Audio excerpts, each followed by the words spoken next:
बबली के पिताजी रतन सिंह आर्मी में थे। इस समय छुट्टियों में वे घर पर आए हुए थे।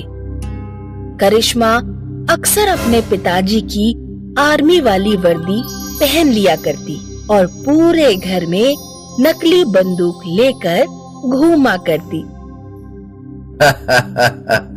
बेटी, ये तू क्या कर रही है? पिताजी, मैं बड़ी होकर आर्मी में जाना चाहती हूँ और देश के दुश्मनों से लड़ना चाहती हूँ। बंदूक चलाते हुए कितना मजा आता होगा। पागली, घर में बंदूक लेकर घूमना एक बात है और बॉर्डर पर बंदूक चलाना दूसरी बात। पिताजी, मुझे भी किसी दिन बॉर्डर पे ले चलना। अरे, मैं तो भूल ही गई, परसों मेरा बर्थडे है। पिताजी, जल्दी बाजार चलिए, बहुत सारा सामान लेकर आना है। करिश्मा के बर्थडे के एक दिन पहले ही रतन सिंह का फोन आ जाता है। जी सर, बस मैं निकल रहा हूँ। क्या हुआ पापा, किसका फोन था? बेटा, मुझे अभी लद्दाख निकलना होगा। लगता है बॉर्डर पर चाइना के साथ कुछ प्रॉब्लम हो गई है। पिताजी, क्या आप एक दिन और नहीं रुक सकते? मेरा बर्थडे मनाकर ही जाते।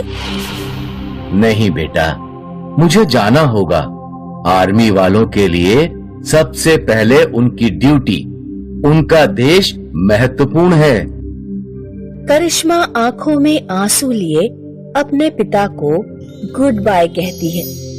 रतन सिंह लद्दाख में चीन की सीमा से लगे अपने कैंप पर पहुंचते हैं। रतन सिंह, मैं तुम्हारा ही इंतजार कर रहा था। अरे राम बहादुर, तुम कब आए? मैं 2 दिन पहले ही यहाँ पहुंच गया था।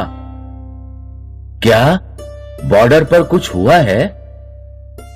हाँ, चीन के कुछ सैनिक हमारी सीमा में घुस आए हैं।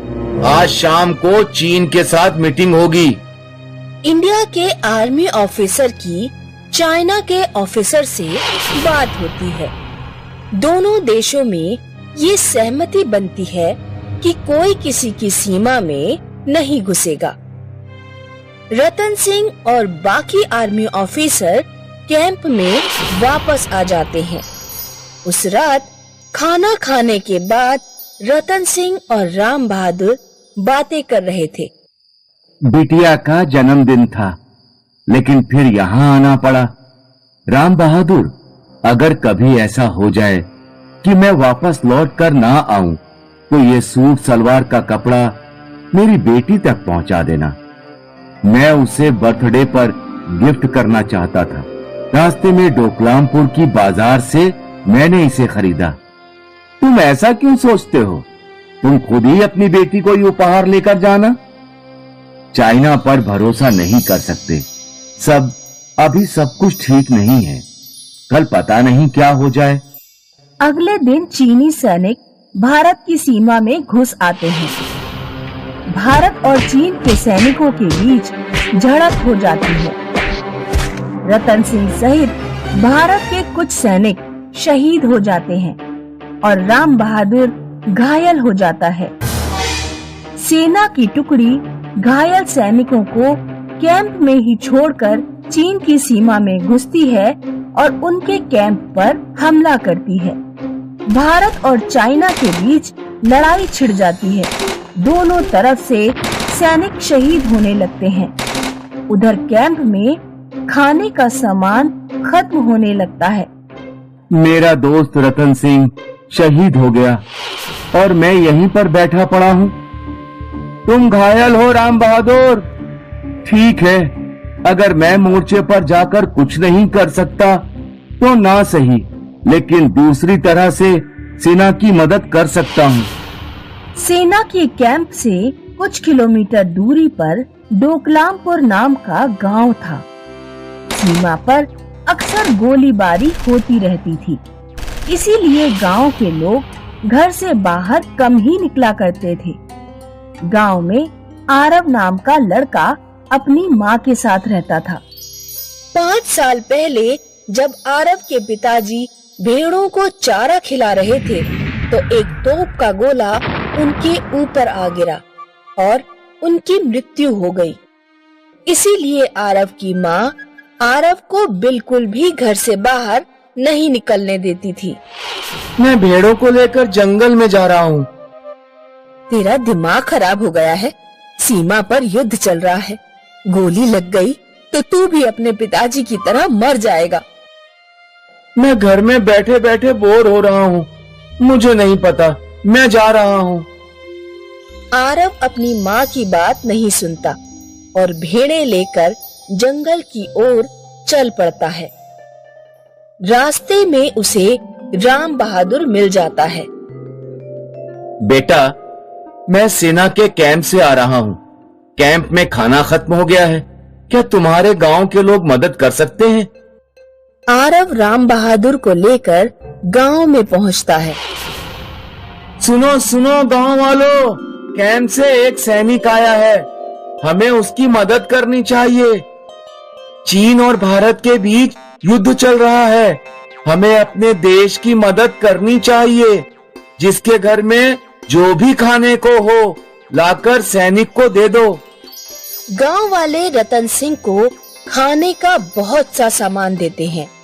गांव के कुछ युवा राम बहादुर के साथ जाकर युद्ध में मोर्चा संभालने की बात कहते हैं।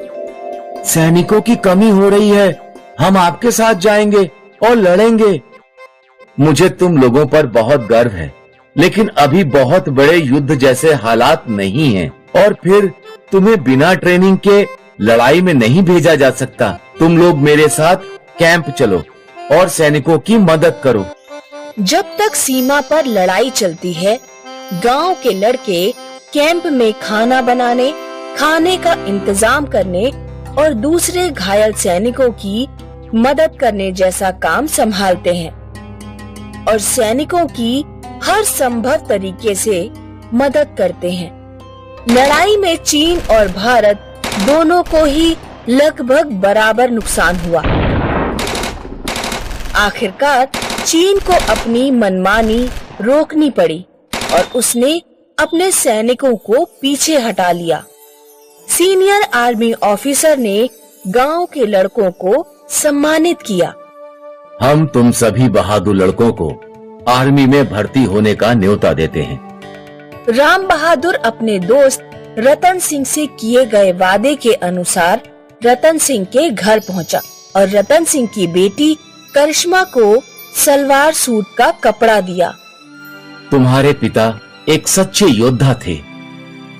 मुझे अपने पिताजी पर बहुत गर्व है। मैं भी बड़े होकर आर्मी में भर्ती होना चाहूंगी।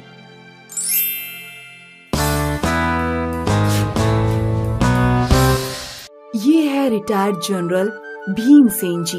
वैसे तो ये रिटायर्ड हैं, लेकिन अब भी इनकी मेजर वाली ठाठ है।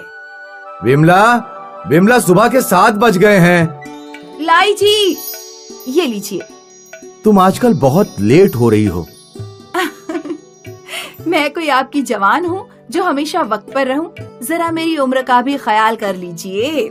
अरे विमला, तुम एक आर्मी वाले की पत्नी हो, तुम्हें हमेशा फिट रहना चाहिए। हाँ हाँ। वैसे तुम्हारे लिए एक गुड न्यूज है। क्या? मैंने बलदेव का रिश्ता मेरे मेजर दोस्त जगदीश की बेटी दुर्गा के साथ तय कर दिया है। मुझे बताए बिना? खैर, दुर्गा करती क्या है? और क्या, हमारे बलदेव की तरह सैनिक है। क्या, आर्मी वाली बहू? हाँ, ऐसी बहू जो देश की सेवा कर रही है। वो सब तो ठीक है, लेकिन मैं ऐसी बहू चाहती थी जो हमारी सेवा करे, हमारे साथ रहे। हमारी सेवा? क्यों? हमें क्या हुआ? तुम्हें तो गर्व होना चाहिए कि तुम्हारी होने वाली बहू सैनिक है। पर मेरी बात तो सुनिए। अब कोई बहस नहीं, जल्द ही दोनों की शादी कर देंगे। भीमसेन ने अपनी पत्नी की एक ना सुनी। कुछ महीनों बाद बलदेव घर आया। भीमसेन और विमला उसे देखकर बहुत खुश थे। कितने दिनों की छुट्टी है? 1 महीने की पापा। अच्छा है, फिर तैयारी शुरू कर दो। किस चीज की तैयारी? तुम्हें अपने बैचमेट याद है दुर्गा? हाँ, मैंने तुम्हारी और दुर्गा की शादी तय कर दी है। बलदेव बहुत खुश था क्योंकि उसे दुर्गा पसंद थी, पर विमला दुखी थी क्योंकि उसे ऐसी बहू चाहिए थी जो उसकी सेवा करे, ना कि देश की। कुछ ही दिनों में भीमसेन ने बलदेव और दुर्गा की शादी करवा दी। विमला नाखुश थी, पर भीमसेन के आगे उसकी कहाँ कुछ चलती थी। कुछ दिनों तक दुर्गा ने अपने सास ससुर की अच्छी सेवा की। बेटी दुर्गा, तुम्हारा ज्वाइनिंग लेटर आया है। तुम्हें और बलदेव को अगले हफ्ते ही ज्वाइन करना होगा। जी पापा। यहाँ बलदेव और दुर्गा दोनों अपनी बैग्स पैक करने लगे और विमला उदास हो गई और अगले ही दिन दोनों चले गए।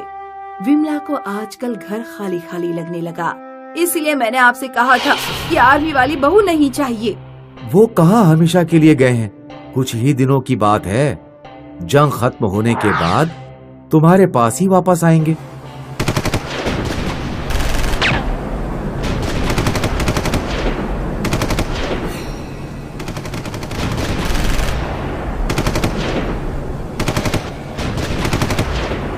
यहाँ दुर्गा और बलदेव और उनके कुछ साथी आतंकवादियों से लड़ रहे थे।